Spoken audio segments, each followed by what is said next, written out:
If you're like me, you're far too old to be pressing a mouse button to see the next part of a 3-part video series. Lucky for you, I made this video. I've combined all 3 parts of my Harvest Moon, A Wonderful Life 100% run into this movie, starting from our first steps in Forget-Me-Not Valley and ending with the perfect farm. If you want to see more awesome videos from me, subscribe, like, and hit the notification bell. Also, if you're a Harvest Moon fan and you enjoy my videos, you should join my Discord server. It's full of a bunch of beautiful, talented, handsome, and intelligent individuals just like yourself who make this community so awesome. The join link is in the description. Now enough of all this self-promotion mumbo-jumbo. Sit back, relax, and enjoy 98 minutes of Harvest Moon, A Wonderful Life. We start a challenge in the prologue, which is essentially day 0. This first day, we are introduced to Forget-Me-Not Valley and how and why we have started a life of farming. We meet 𝗙𝗃𝗃, our late father's friend and business partner from whom I've inherited the farm. He shows us around the farm and we stumble upon 2 stray dogs. I picked the pointy-eared one. His name is Otis because I have no one in chat to keep me sane from the never-ending non-sequiturs in my head. We named the cow Bessie, as is customary for the first female cattle on every farming sim ever played, ever. And finally, we name the farm Our Farm, for reasons mentioned previously. 𝗙𝗃𝗃 then takes us into the village to meet some of the neighbors. We first encounter the owners of the inn, Ruby and Tim, and their son, resident milk drinker, Rock. It has just occurred to 𝗙𝗃𝗃 that he doesn't remember our name, so we have to remind him. I considered naming ourselves Chat, but once again, the lack of chat messages leads me to name him after myself. I settle on my own name out of sheer selfishness and lack of creativity. Finally, we are introduced to Bachelorette number 1, Nami. You can't see her face or know for sure she exists, but trust me, she is real and definitely not a figment of our imagination. Down the street, we run into Galen and Nina. They are old, and that's about it for their defining character traits. After this is Chris, Wally, and Hugh. Chris and Wally I'm okay with, but for whatever reason, Hugh rubs me the wrong way. Anyway, they live across the street from the Blue Bar, where Muffy and Griffin live and work. Muffy is Bachelorette number 2, and I will refuse to call her Molly in the remake because my nostalgia for this game makes me incredibly unreasonable. Up the hill, we are introduced to Romana, Sebastian, and Lumina. These characters provide the juxtaposition between our proletariat and the bourgeois. Romana owns a mansion in a farming town with a butler, whilst our character works 16 hours in the hot sun with no living wage and no health insurance. Don't be fooled. The main goal of this challenge is to actually seize the means of production and bring Romana's whole enterprise crumbling to the ground. We go across the river and meet our comrades in arms, local farm owner Vesta, her brother Marlon, and Bachelorette number 3, Celia. Not much to say about these 3 outside of the fact that Vesta is who I buy seeds from, Marlon has a punchable face, and Celia appears naive and is easily manipulated by flowers. 𝗙𝗃𝗃 then directs our attention towards the beach and mentions some other people that we shouldn't care about because, quote, they're all weird. Day 0 ends with a potential heat stroke vision of 3 small elf-like humanoids, Knick, Knack, and Flack. We introduce ourselves, exchange pleasantries, then go to sleep. On day 1, we picked up our tools and went to work milking Bessie and preparing the field for crops. We went over to Vesta's and bought 2 tomato seeds, 4 watermelon seeds, 4 strawberry seeds, and 4 potato seeds, before getting an apple and grape tree seed. We gave Celia a flower, the first of many, and found the location of her diary, which is under her bed. We planted and watered the apple and grape trees, and went to go collect the flowers and mugworts around the village. We dropped by the Blue Bar to give Muffy a flower, then finally planted and watered the 16 regular crops that we purchased. We made our way up to the waterfall to meet Carter and Flora, the archaeologists. The dig site is a great place to find gifts, specifically for Nami. We spent a good amount of time there making sure we had a backlog of gifts. We then finished off the foraging of flowers and gave Nami a statue. I have no clue why she likes these, but we all have our hobbies. As the moon started to rise, we meet Cody, one of the weirdos 𝗙𝗃𝗃 mentioned about, and give him a flower. We finished day 1 by milking Bessie once more, and then re-watering our plants. Day 2 started by ringing the bell that lets Bessie out of the farm and getting some milk. We then watered some plants, gave out some gifts, and checked on Muffy's diary, which is located behind the vase of the flowers in the bar. Her diary had us at 1 red heart, which means we can start to trigger some hard events. And speaking of hard events, we see our first one of the run, as Muffy attempts to loiter on our property. Guard dog Otis alerts us to the intruder and we dispatch her with a silver tongue. We finish off day 2 with another round of gift giving before calling it a night.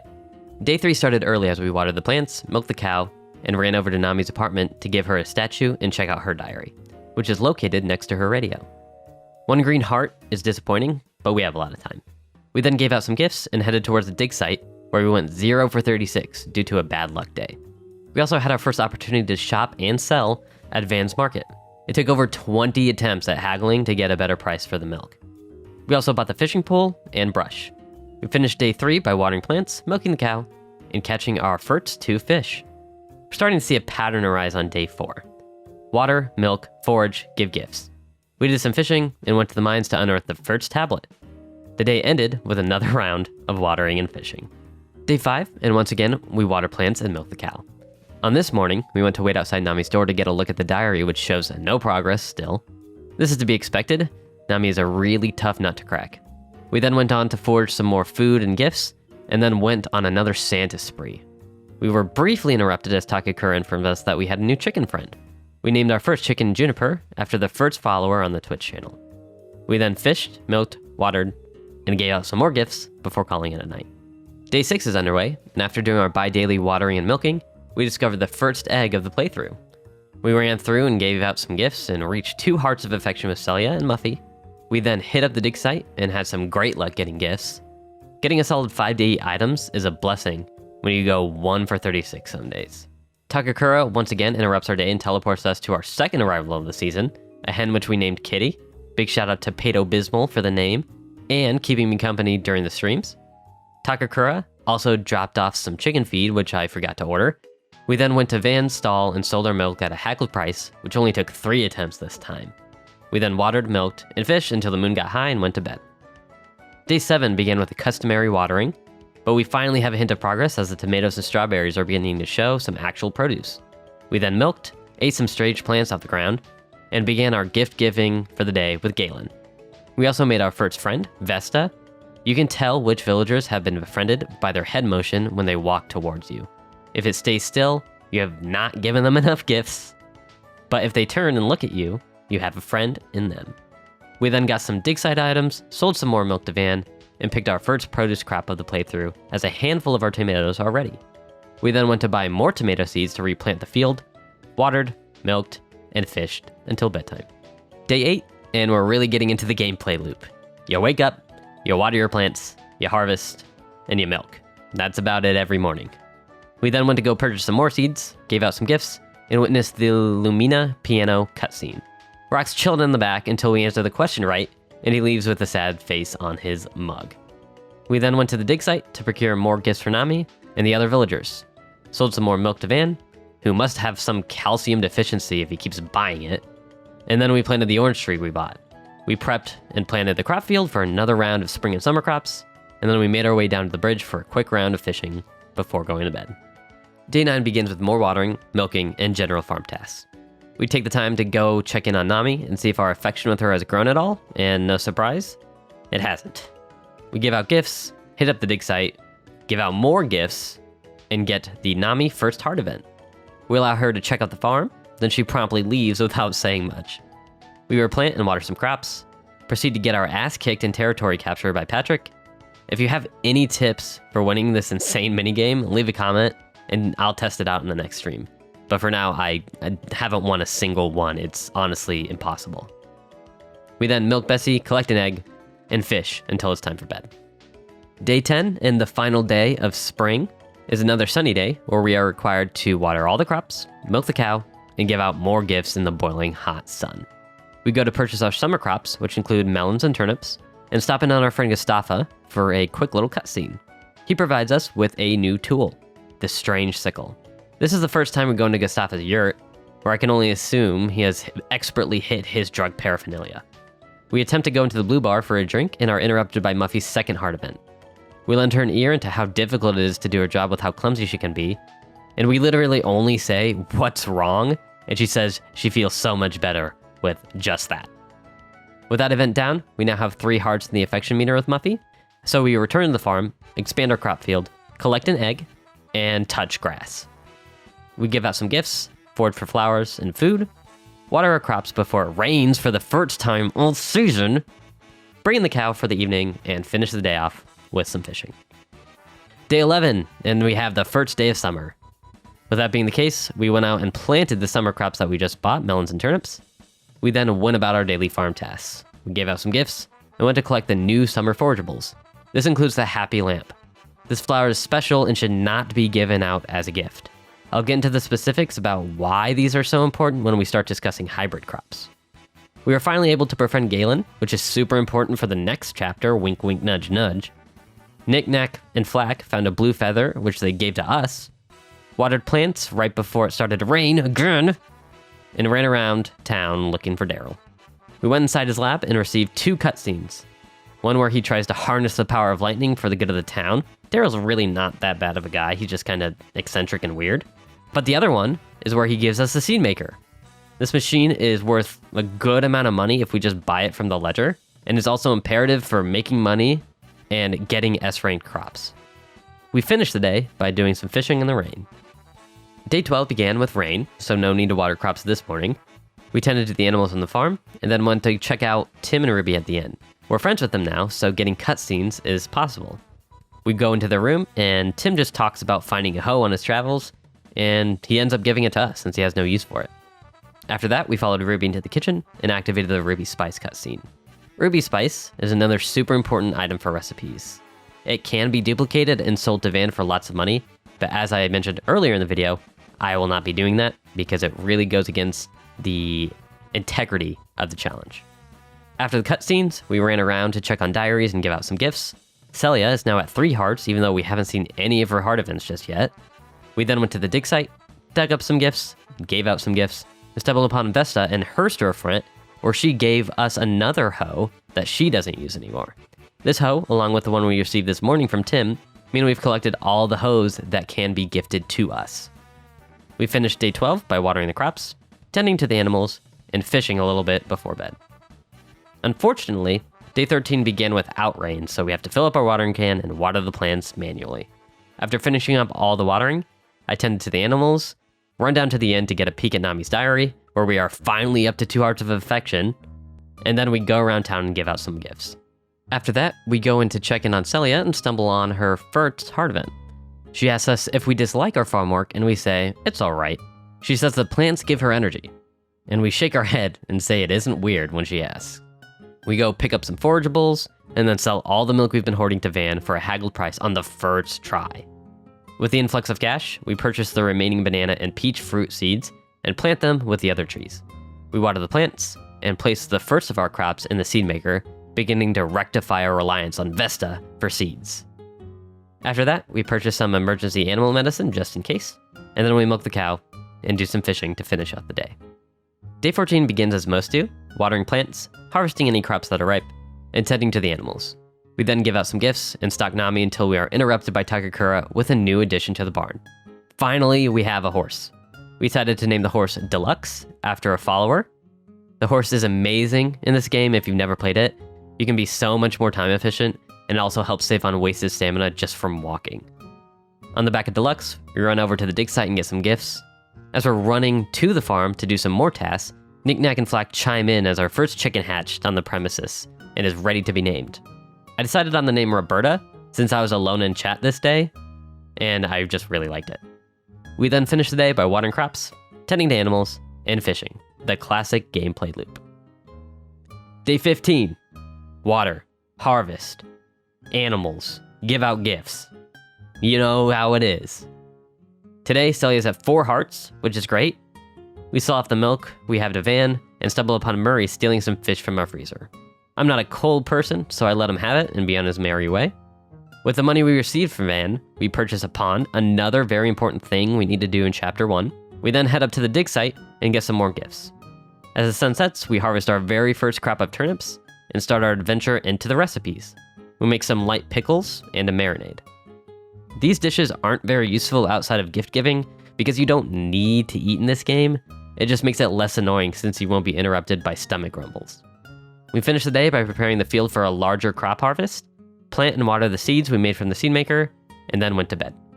Day 16 starts with watering plants and taking care of animals. We give out some gifts and check on some diaries. For those keeping track at home, 𝗙lie and 𝗵𝗲 are on 4 hearts and 𝗬𝗵𝗲 is on 2. We do some foraging, remember to pick up all the happy lamps. Again, they are very important. And then we get a cutscene with Murray as he's stealing more food from my storage building. We then harvest some watermelons and do some afternoon fishing. We water some crops for the evening and repopulate our seed maker with fresh crops. We walk into the blue bar after 𝗬𝗵𝗲 and get her second heart event. I cannot explain how difficult this is to do. You really have to stalk 𝗬𝗵𝗲 around the town to see when she goes into the blue bar, because it is a super duper rare, hard heart event to get. We sit next to her at the bar and we talk about why we're here. And then we let her know we don't keep track of the farm finances. It kind of just comes and goes. She wishes us luck and leaves the bar. We pick up her tab because we got it like that. And we finish the day with some milking and fishing. Day 17 starts with excitement, as 𝗙𝗂𝗃 has finished the pond we purchased. It sits in the grass field and looks very nice. After watering the plants and tending to our animals, we go to check up on 𝗬𝗵𝗲's diary, which is up to 3 hearts. We give out some more gifts and then trigger 𝗬𝗵𝗲's 3rd heart event. Tim and Ruby show up at our house saying 𝗬𝗵𝗲 is nowhere to be found and left money on the front desk. They ask us if we've seen 𝗬𝗵𝗲. We shake our head and say we haven't, which is a total lie. We totally just saw her and looked at her diary. But we offer to look for her. After looking for a while, 𝗬𝗵𝗲 mistakenly shows up when she got hungry. She never meant to return, but she decides that she's already back, so I guess I'll stay. After all that searching, we get 𝗵𝗲's 3rd heart event as well. She's just come back from town where she was at a wedding, and she's confused about where she belongs in the world, and we say, you belong here in 𝗬𝗵𝗲𝗃 Valley. She's very happy and utters the statement, I'll marry here and grow old here too. Well, one will definitely happen, but you guys in the YouTube comments and the chat get to decide on the other one. So make sure to leave a comment picking which woman we should marry. Murray shows up and steals some more food. We are narrowly defeated and territory captured by Patrick. I'm getting so close to beating him, but I just can't. They're so good. But we end the day by watering, fishing, and tending to the animals. We begin day 18 going straight to the seed maker and collecting the seeds from the vegetables we put in there the other day. Of course, you gotta water the plants, you gotta take care of the animals. We spend most of the morning riding around 𝗙𝗵𝗲 and giving out gifts before riding back to the farm and replanting and watering some fresh turnip seeds. Murray continues to steal food from the storage building, but our melons are ready, so I can ignore that. Now that we have melons, we can knock another recipe off the list, the tamale salad. We refilled the seed maker with tomatoes and strawberries for the fall, then head down to Vesta's to buy some carrots and sweet potatoes. Before we do that, we get 𝗙𝗍lia's 3rd heart event. She's supposed to be going on an errand, but we tell her to follow us. What we have in store, I don't even know. But Marlon interrupts us anyway and says, you just came here to meet women. Is Marlon the smartest person in town? Because that's what I'm here for, dude. Anyways, 𝗙𝗍lia apologizes for Marlon and asks to talk to us later. We finally buy the aforementioned seeds from Vesta, sell some milk to Van, give out some gifts, tend to the animals, cut down some grass for fodder, and then fish until we get tired. It's day 19, and surprise, surprise, we're watering plants, we're milking cows, we're picking up chickens and getting eggs, we're giving out gifts, like Oprah. Today, we head down to the dig site, since we're running low on coins and ores. Fortunately for us, we get a lot of items, and we get 4 in a row. That's never happened to me before. But unfortunately, we don't get any gifts outside of things that 𝗬𝗵𝗲 likes. While we're digging, Knick Knack and Flack alert us to another chicken needing a name. This is another girl, so that's a bonus for more eggs.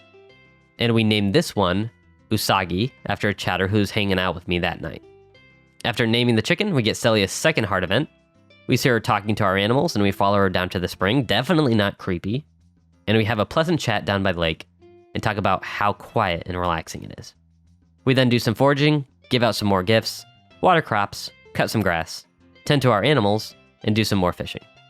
To end the evening, we go down to the inn and get 𝗬𝗵𝗲's 4th heart event. Tim lets 𝗬𝗵𝗲 know that her dad called, but hung up when asked if he wanted to talk to his daughter. Kind of a dick move, not gonna lie. 𝗬𝗵𝗲 also gets a letter saying that she needs to get a job. She has to work at the inn and our farm, to which we agree. We say, come on down, you can water some plants, I do a lot of it, you can cut some grass. But then she says to forget about it and storms out. I mean, that doesn't help me in any way. I'm not selfish, you're selfish. Anyway, day 20 and the final day of summer begins. We water the trees and come to realize that even if you plant apples and grapes on day 1, you won't get fruit harvest in the first year. I swallow my disappointment, take out the tomatoes and strawberries from the seed maker, plant and water the crops, and take care of the animals. I spend the morning cutting some grass, collecting the remaining happy lamps, and giving out some more gifts. The gods bless us with rain, so there will be no need to water crops this evening. We spend most of the day fishing, prepping the field for fall crops, then hitting the hay. But wait, there's more. Muffy's 4th heart event. Muffy runs to her house, scared that she's being stalked. She has to stay in our house.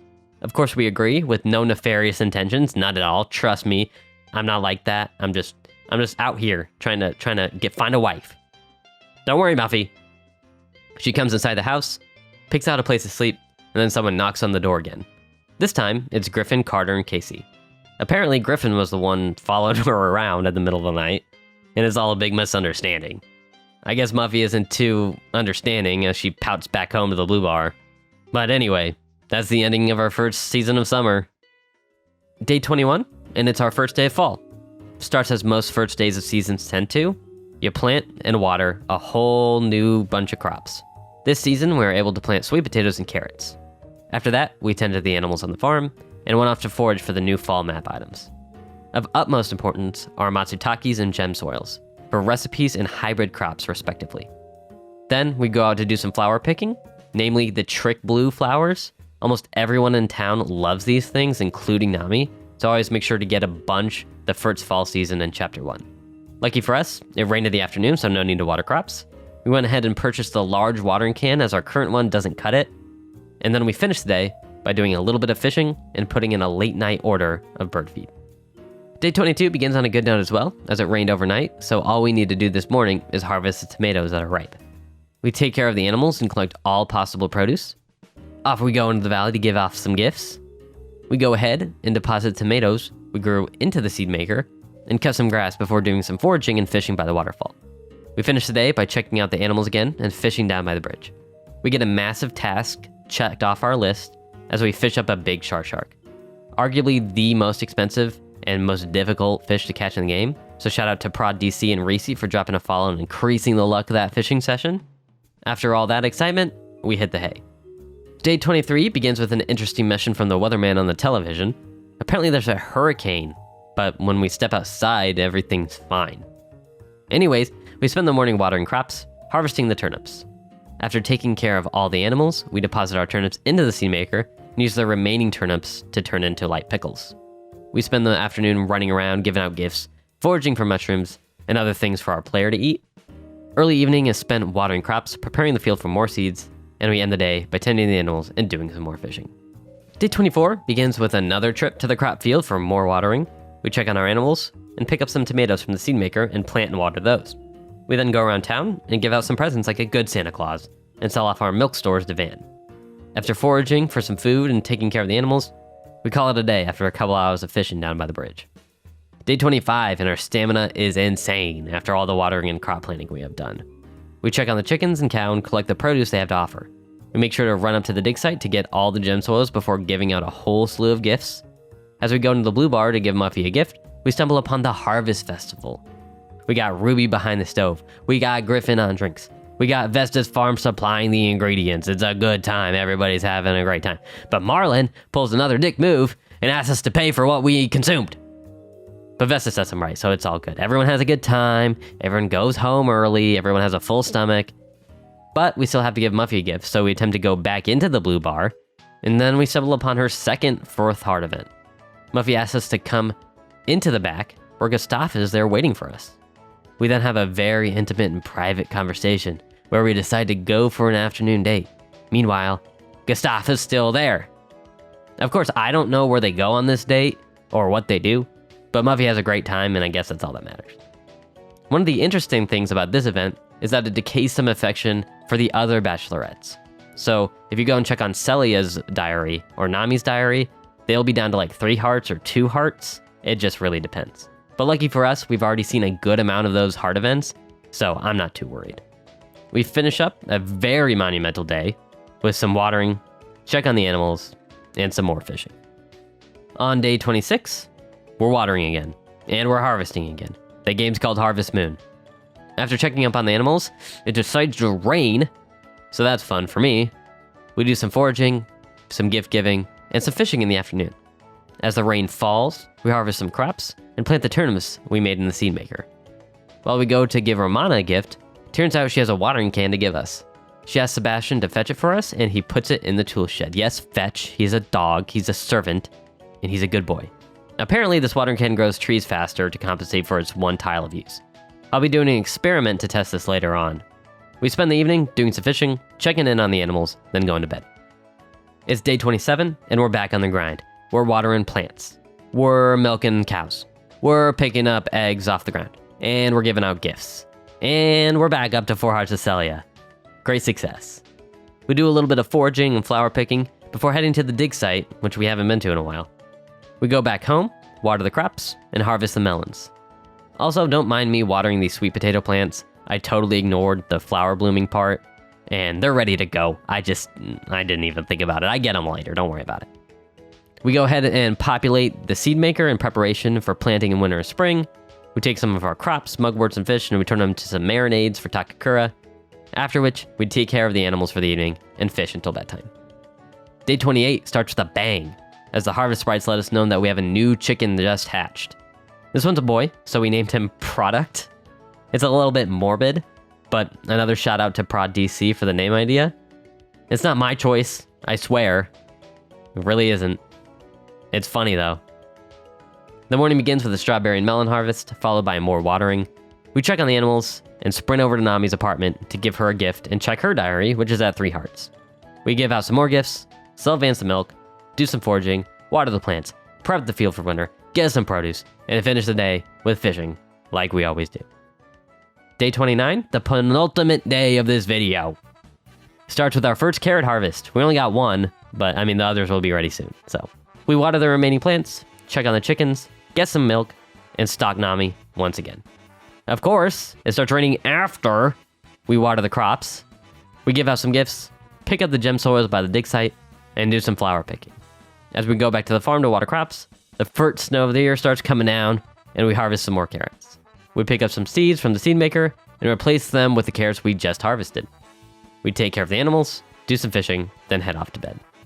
All right, day 30, the final day of the video, and it starts like every other day. We gotta water some crops. Fortunately for us though, it's raining, so we can just go straight to milking cows and picking up eggs. We make sure to get all the forageables we can, because it's the last day of fall. I don't know if I've said that enough yet. But then we go give out some gifts, and I walk into a weird interaction between Ruby and Murray. They're just standing there talking. I've never seen them before. It's super cool. But then we go to harvest the final tomato crop of the year. Looks like we'll be losing one when it turns to winter 1, but not a big deal. We just water the remaining crops and we're on our way. We do some fishing, then disaster strikes. During the stream, my cat shut off the game, so we have to do it all over again. I'm not gonna bore you with another day of me talking. If you want to check out that day, go back in the VOD on Twitch.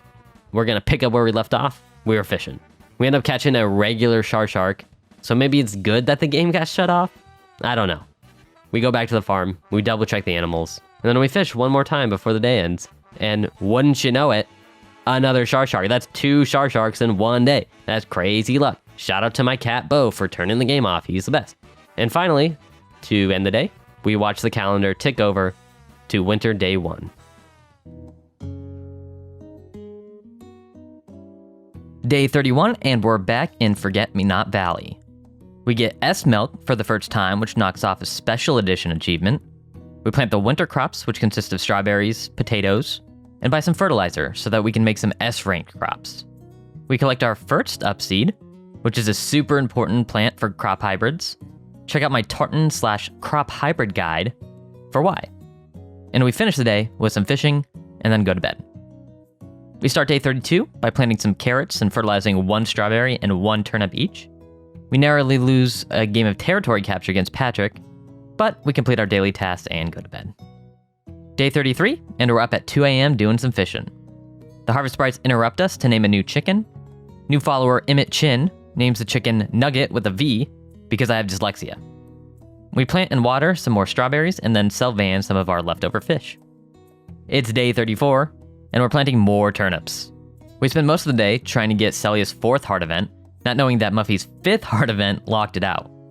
I have a remedy for this, but you'll have to stay tuned. The rest of the day is spent fishing, watering, and taking care of animals until it's bedtime. On to day 35, and after checking on the chickens, we get our first golden egg. These really don't do anything other than giving money, but hey, I'll take some extra money. After spending the whole day trying to see the 𝗙𝗵𝗲 heart event, we realize that 𝗬𝗲 needs a miracle potion, and we go ahead and order that before bed. The night between day 35 and day 36, we have a recollection. It's day 27. We just got done doing some mushrooms and hanging out with the harvest sprites. We walk over to 𝗙𝗵𝗲's house and knock on the door. Huzzah, it's her 4th heart event. She takes us down to the spring and tells us about her arranged marriage. We tell her that we would refuse an arranged marriage too when she decides to go back home. We wake up on day 36, confused and in a daze, but we need to water our plants, so we get to it. That afternoon, 𝗙𝗵𝗃 gives 𝗬𝗲 the miracle potion, and we hear some interesting noises. That night, we witness the Starry Night Festival and have a grand old time with the gang listening to 𝗙𝗵𝗲𝗶's music. After the beautiful event, we go to bed. Day 37 starts with an order for 𝗙𝗵𝗃. We order some chicken feed, the regular watering can, and the wool shears.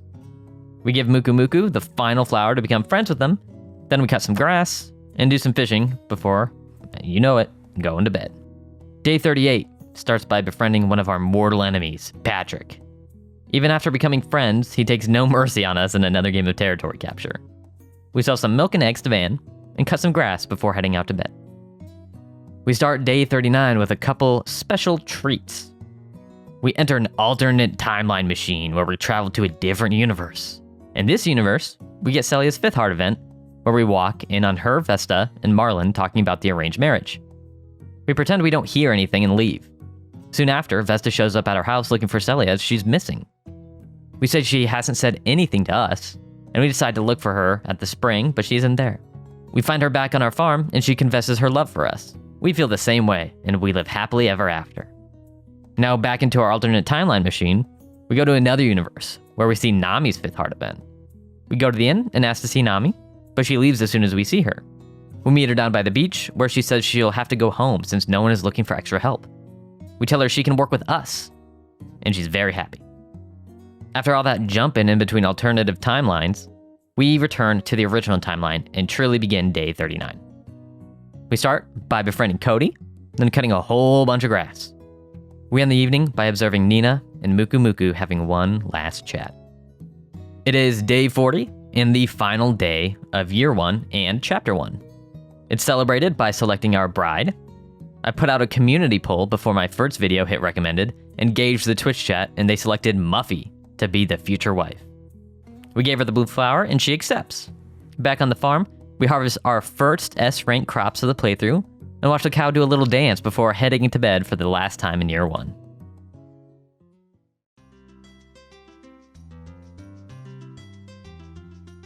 It is day 41 and year 2 begins.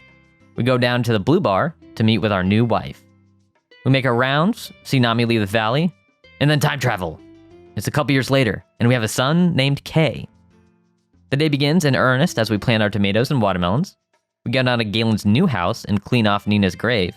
We introduce ourselves to a new character, Kate, then head to the dig site and collect the new dig site items. In this session, we got the horse statue and the silver coin. Some crops are ready for harvest. When we pull them up, we're disappointed to know that the strawberries that we've been fertilizing are only A rank. Oh, wait, was that an S strawberry? It was an A strawberry!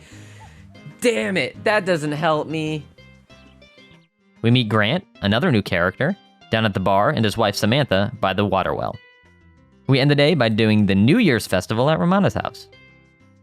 Day 42 is underway, and the first thing on the list is to destroy all the carrots that didn't grow in time during the winter. We then go down to the dig site and unearth the tablet that we needed for the chapter, and then we harvest some strawberries and finish the day at Dr. Hardy's new house and get the strange sickle. On day 43, Van comes to town and we buy the ball, blocks, and car for Kay's toy box. Our sheep arrives, and Nom Nom Taylor decides on the name Cactus. We check on 𝗙𝗵𝗃 and are introduced to Tartan, the two-headed sentient plant creature that is essential for making hybrid crops and super seeds. We befriend Tartan and upgrade some seeds using the upseed flowers we collected in the winter. We end the day on a surprise cutscene that isn't even on my list, so add one more event to the random event list. It's Grant, coming back from work where he's excited about a promotion. Way to go, Grant. You're the man. Day 44 starts with another cutscene. We drop by Wally's house where he gives us some electric clippers since he doesn't need them anymore. We clean Nina's grave for the second time and create our first hybrid seed, a 𝗵𝗶𝗶𝗶. It ends up dying when the seasons change, so it isn't super important. I just wanted to mention it. We head down to the dig site and get the new fossil, and then get slapped up by Patrick in territory capture. We then drop in on Dr. Hardy's new house, black out, and then he treats us for exhaustion. I told you, we're working hard days in the sun with no health care. After exiting the clinic, we get another cutscene where Samantha and Chris are just outside shooting the breeze talking about the slow rural lifestyle. On day 45, we find the final dig site item for chapter 2. It's a pretty ore, so I guess we'll see Carter in a couple years. That night, we decide to fish down by the swamp and get our first 𝗖𝗵𝗲𝗶𝗶. Not a very eventful day, so we just go to bed. On day 46, it's also pretty slow as we spend a lot of time trying to get a couple cutscenes. We give Murray 100G and he goes straight to the bar. I guess Murray's gonna go take the money I gave him and spend it all on alcohol. Kind of rude if you ask me, but we follow him in to confront him and we get a cutscene that brings Nami back to the valley. Everyone in the bar is commiserating about losing her to the city or wherever she went, but Carter comes in and says he just saw her like right now. We all run outside, greet Nami, and we tell her she should stay as long as she likes. Day 47, we're up super early to pick up the alarm clock from Grant. He says he doesn't need it anymore, and I graciously accept his hand-me-downs. We harvest some tomatoes that are ripe, and then encounter the first cutscene for the Lights in the Sky achievement. I didn't even know that these cutscenes were in the game, so these are a couple more we have to add. The harvest sprites tell us that the harvest goddess lives in the spring, and she's sleepy. To wake her up, we need to find a wonderful. So I think this adds 4 more cutscenes that I don't even know how to get. On day 48, we get another special edition achievement checked off when we wake up using the alarm clock. We go to clean Nina's grave and harvest another A crop that is supposed to be an S. All right, is this an S-rank tomato? It's A, you son of a... Guess we need more fertilizer. We hit up the villa and go to Sebastian's room and get another cutscene where we see that he has a picture of Romana. Pining after that old lady, that's not creepy at all, my man. Day 49 starts with the harvesting of ripe crops and cleaning Nina's grave again. We finally get a win in territory capture. It gets wild in the chat. Yo, Pog! It's that easy, boys. It's that easy. Okay. And we do some fishing and then head to bed. Another A crop that should be an S to start day 50. But today we're working on some recipes. We make a fish stew and unlock hors d'oeuvres and entrees. With those options, we make some potato soup and sashimi. After making some food, we head over to Galen's hut and get the fishing rod G, one of the hardest tools to get in the game. We get Casey to be our friend, hang out with the kiddo, then go to bed.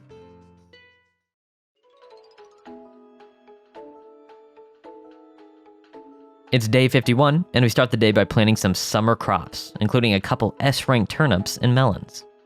Of course, we gotta keep stocking up on the happy lamps, but this day was pretty boring, so we just head to bed. On day 52, we start to see some fruit coming in on the trees. You may see bananas, but all I see is money. We enhance our A-rank seeds with happy lamps, and now they have a nice little green dot. If you want to know what that means, check out my tartan/hybrid crop guide. Link in the description. We finish the day by making 39 servings of sashimi to sell to Van, and 1 version of 200G sashimi for the recipe book. On day 53, we see Van's diet cutscene where he talks about whatever weirdo diet that he's doing at this point in time. And then we went over to Cactus and got some golden wool for the first time, another special edition achievement checked off. We then sold the 39 orders of sashimi to Van for over 7,000 G.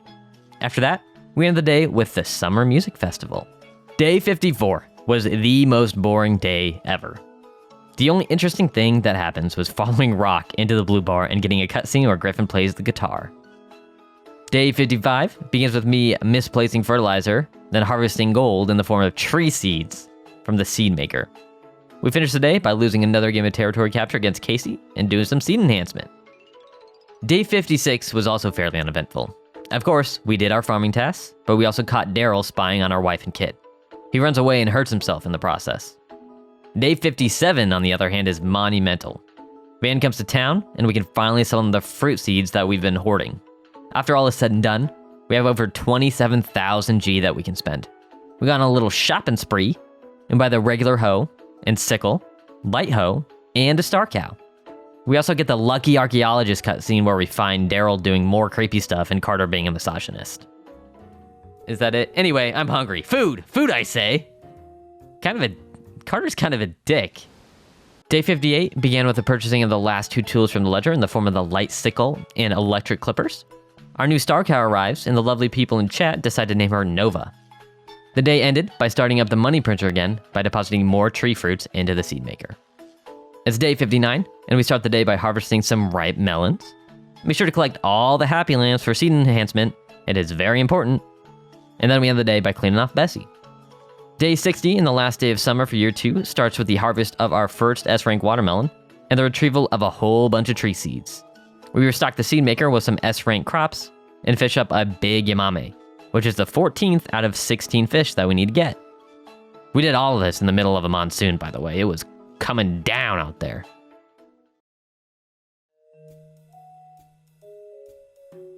On day 61, we plant the fall crops in the rain, so no water in this morning.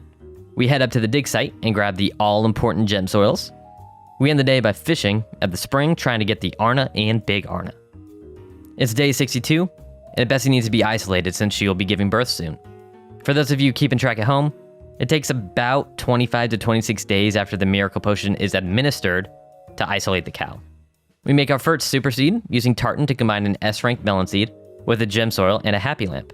We harvest our first crop of apples and grapes and head to the bar to get some drinks, which, fun fact, increase your character's happiness. I could think of a joke to put here, but I mean, it's pretty obvious. We harvest some S-rank turnips and potatoes and restock the seed maker. Day 63 is upon us, and we retrieve some more golden wool from cactus. We're back cooking in the kitchen, and we make some 𝗂𝗵𝗲𝗄 salad and mushroom curry, and then we beat Patrick in another game of territory capture. That's 2 wins on the board, ladies and gentlemen. We then got slapped up by his brother Casey. We decided to take out our anger on Van and force him to shell out another 17 grand for some tree seeds. We finished the day by drinking at the bar with Galen. Much like day 54, day 64 is incredibly uneventful because we literally just take care of our animals, water crops, and fish. Day 65 starts with a cutscene as Romana has come over to deliver us a cat since she can't take another one in. Twitch chat has decided that Zuko will be his name. We clean off Cactus and Nova, then collect a whole bunch of seeds from the seed maker. We end the day with, finally, getting the bath time cutscene. Adding that into the criteria would be like, oh, let's go! Come on! Sorry to yell, but we finally got it. Let's go! We got the bath time cutscene. We decided to take a bath with Kay, where a whole bunch of things happen.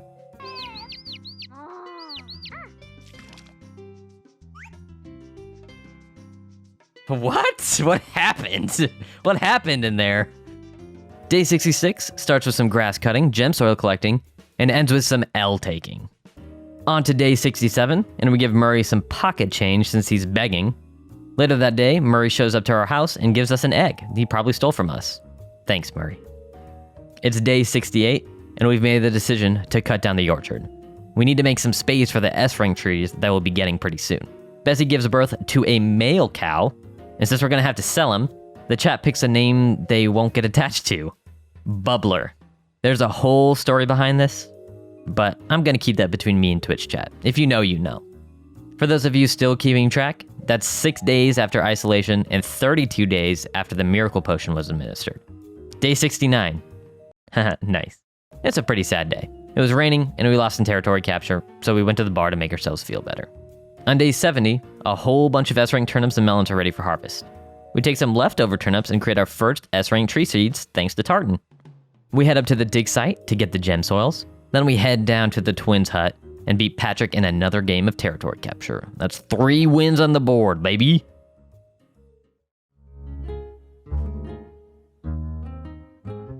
Day 71, and it's winter in Forget-Me-Not Valley. We replace the breeze record with a quiet winter record for ambiance and go out to collect our upseeds. We also create our first second-generation hybrid that will grow a berry-burr. Yeah! We got it! Let's go! Third time's the charms. Day 72 is an exciting day as Betsy is finally giving out regular milk again. So 3 days after giving mother's milk and 35 days after the miracle potion, the cow will give regular milk. We end the day by fishing up an Arna, meaning the last fish we have to catch is the big Arna, and then we got all 16. Not just almost, LOL. What's that? It's an Arna, dude, yeah! Day 73 is a big day. We restock the seed maker with more money, bananas. And speaking of bananas, Vanna's in town. We sell him all of our tree seeds, golden wool, and expensive fish for 15,000 G. Now that we have an exorbitant amount of cash, we purchase the food processing room. To cap off the day, we defeat Patrick again, which makes 4 wins. Day 74 starts with some cleaning.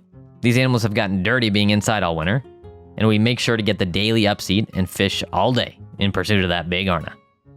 On day 75, we have a whole bunch of tree seeds ready for the seed maker. We go ahead and create an S-rank grape seed and plant that bad boy, and then we water our plants, take care of our animals, fish, and then go to bed. Day 76 is very uneventful. We water our crops, take care of the animals, populate the seed maker with some S-rank tomatoes, then we give Murray some money, and get humbled by Patrick. Day 77 and Van is in town. We sell him a whole bunch of stockpiled goods and leave with over 35,000 G in our pockets. We head over to Tartan and start hybridizing some trees. We make a Fuju, Orofu, Furum, and an Apage tree. After making those hybrids, the chat also informs me that I can turn off the control UI, which is pretty cool. The button guide in the upper right of the screen. Oh, really? No way. Yo, that's sick. That's a great thing about this game, is that people know stuff about this that I don't, even though I know so much. It's crazy. Day 78 is boring as all hell. Along with our daily tasks, we prepare the big field for some spring crops and drink so much that Griffin has to cut us off. I wouldn't drink anymore if I were you. Okay. A boring day 78 is followed by an exciting day 79. Our food processing room is finally built after 5 days of waiting. We spend most of the afternoon searching for the big Arna, but, it's not gonna happen. So we go back to the farm, pick our ripe strawberries, check on the seed maker, and purchase a marble cow. It's the final day of year 2, and Bubbler is finally ready to leave the calf hutch on day 80, 12 days after his birth. Fortunately for us, but not for him, he's sick. We use the animal medicine on him, and wait to see if he recovers so we can get that special edition achievement. We can't sell a sick animal anyways. Imogen gives us their blessing, so we sell Nugget with a V since he doesn't produce any eggs as a rooster. We make sure to collect the final upseed of the year as our new marble cow is ready to be named. The chat settle on Born, owing to my inability to spell brown when we were first deciding which type of cow to purchase. With that, we end year 2.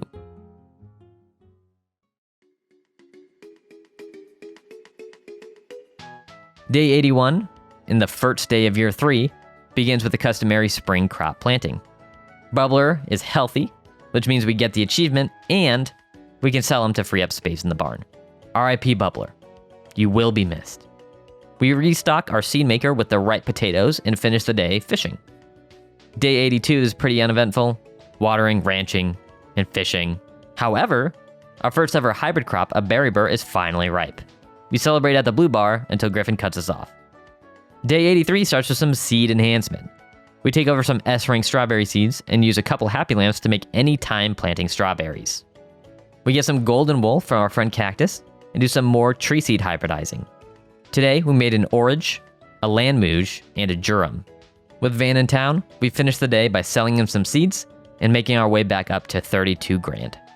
The most of day 84 is dedicated to the Big Arna search, which will now be called Big Arna Anglin Hour. We head down to Jack in the field to hear about what's going on with Big Arna Anglin Hour. We didn't get one, Jack. Back to you in the studio. Thanks, Jack. With Van in town, we accomplish another achievement and haggle down the price of a goat. Chat names him 𝗙𝗵𝗲 against my better judgment. Along with 𝗙𝗵𝗲, we get the goat milker, which checks off another achievement and a big farm task in acquiring all the possible tools. I'll fill it out just so that I can show you. Can't kill 𝗵𝗵𝗶𝗶 now. 𝗂𝘀𝗶𝗶. We'll fill it out. Oof, it's looking good. Big moment. I think this is maybe our second or third like big major checkoff. We have collected every single tool in the game. We have filled out the tool shed. It is now complete. Day 85 and 86 are literally identical. They're both very boring, where all we do is water crops, take care of animals, and fish, with no major highlights. Day 87 was more of the same, but at least we had some ripe S-rank tomatoes to harvest. We put 4 in the seed maker and used the remaining 2 to turn our B-rank Orage and Durum seeds into S-rank, and we finished the day by planting those bad boys. Day 88 consisted of harvesting the final S-rank tomato, drinking at the bar at noon to restore some spirit, and harvesting some S-rank watermelons. It's day 89, and the remainder of our watermelons are now ready to harvest. We lose to Patrick in a game of territory capture and go down to the bar to drown our sorrows. With a light buzz, we take out the tomato seeds from the seed maker and plant those before bed. It's day 90, the final day of spring for this chapter, and it begins with rain, so no watering for this boy. With that being the case, we now go to Ollie Williams for the Big Arna Angling Hour. How's it at the spring, Ollie? Still no Big Arna. Thanks, Ollie. Day 91 is the first day of summer for year 3 and the last day of summer for chapter 2, and Muffy wakes us up to the news that there's ducks in our pond. My wife in real life, not Muffy, Anna, she names them Chip and Joanna. Thanks, Anna. We prepare the field and plant some turnips and melons, then collect all the happy lamps on the map. Rain starts to fall as soon as I start watering the plants for the evening. But with the rain pouring down, I collect all the watermelon seeds from the seed maker and plant those in the big field and call it a day. On day 92, we return to Tartan to finish off the second generation of hybrid trees. We make a 𝗙𝗀𝗄, a 𝗵𝗲𝗃, and a 𝗎𝗔𝗋. With all those second generation trees done, we populate the seed maker with the leftover fruits for future money-making endeavors. We decide to cut some grass since it's getting out of hand, and then lose to Patrick again. It's day 93, and we decide to use the new food processing room to make some butter and cheese. With these new ingredients, a whole slew of recipes are available to make. We make a grape pie, strawberry pie, love cocktail, grilled yam, sweet potato, carrot cake, strawberry cake, peach tart, and mushroom gratin. We sell some leftover fish to Van and start working on befriending Marlin, the last person in the valley who isn't our friend. Day 94 is fairly boring. More watering, ranching, and fishing. However, we do take another W in territory capture against Patrick, propelling the total to 5 wins. On day 95, we have to empty out an entirely full seed maker, pick up all the happy lamps, and sell our seeds to Van to push our bank balance to just under 42,000 G. Our S-rank turnips are ready to be picked, so we deposit 4 into the seed maker and save the remaining for tree seed enhancement. Day 96 is chock full of exciting stuff. We go over to Tartan and rank up the 𝗎𝗔𝗋, 𝗙𝗵𝗄, 𝗙𝗀𝗄, and Landmooge seeds to S rank, and then plant those in the orchard. We harvest some ripe tomatoes and berry bears before realizing that Nova has grown to an adult cow. We got Nova on day 58, so it took around 38 days, give or take, for her to grow up. We order her a miracle potion, so that means we should get some star milk around day 132-ish? With the newly acquired S-rank tomatoes, we go back to Tartan to finish ranking up the second-gen tree seeds. The Fuju, 𝗵𝗲𝗃, 𝗬𝗏𝗄, and 𝗵𝗲𝗃 seeds are then planted in the orchard. When those fruits come in, making the third generation trees should be super easy and super quick. As we leave the farmhouse, we see Daryl plotting something nefarious while looking at Bessie. He yells at us when we come up behind him and says he wasn't doing anything suspicious. Bessie headbutts the fence and scares him away. Day 97 is a day that the miracle potion works on Nova, and it goes off without a hitch. But the rest of the day is fairly uneventful, as we just do our farm tasks and keep working on befriending Marlin.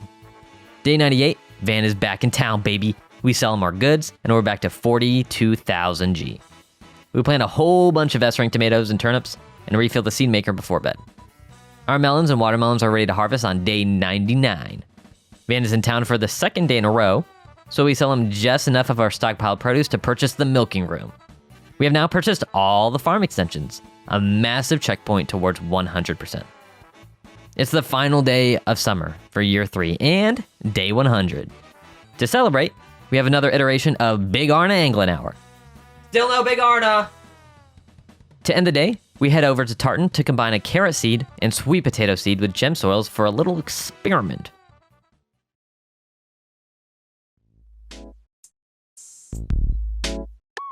Day 101 and the first day of fall begins with rain, so we can just plant our new fall crops without watering. Nice. Of course, we have to get all the gem soils near the dig site and take out some anger on Patrick for our 6th win in territory capture. We finished the day by planting the S-rank melons we just picked out of the seed maker. Day 102, we clean out the seed maker and collect our first harvest of S-rank apples. The rest of the day consisted of farming and fishing since it was raining all afternoon. Turnips are ready for harvest on day 103, and Cactus has some golden wool for us. Van set up his booth today, so after giving Murray some money, we sell him our grape seeds.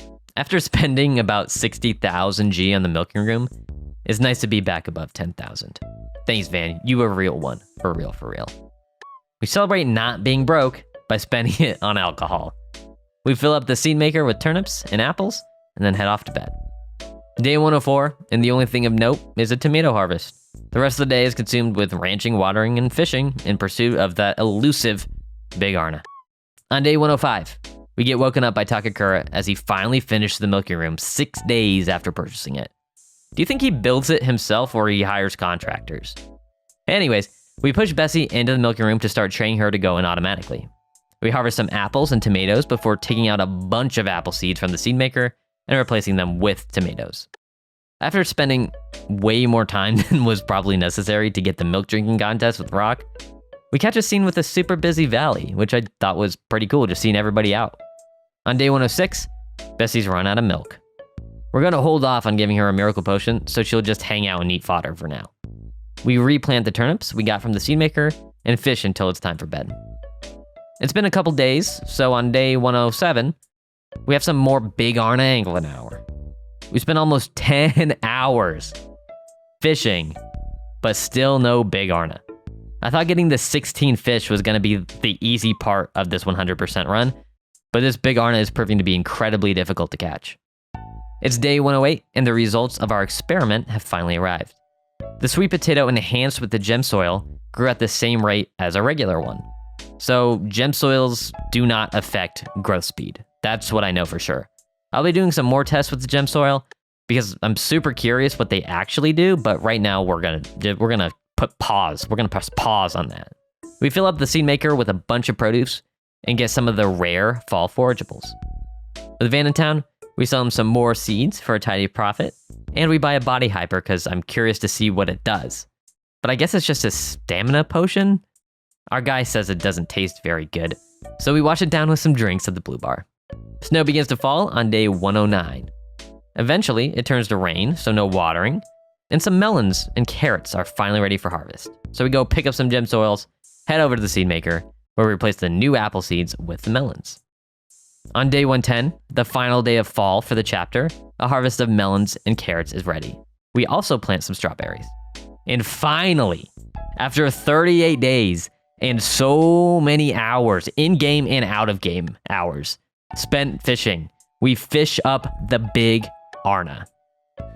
Have you tried politely asking the pond for the Big Arna? Sure, let's try it. Please, pond, please, spring. I would really like this Big Arna. If you would bless me with the Big Arna, I will do something. I don't know. I'll include a portion of the video dedicated to the spring. Thank you. What is it? Is that the Big Arna? Let's go! Woohoo! No way! That was the next toss after I said I would include a bit about the spring. Holy shit. No way, dude. I'm sure you can tell that my reaction alone is enough to tell you how much of a grind getting this fish was. When I started the challenge, I honestly thought getting all 16 fish was going to be a cakewalk. I mean, it's just fish, right? It should be easy. But thus far, this part of the challenge was the most difficult because of this fish right here, the Big Arna. In the clip of me actually getting the fish, I said I would dedicate a portion of the video to the spring, so here it is. Upon the ice lake, the owl receives a vision.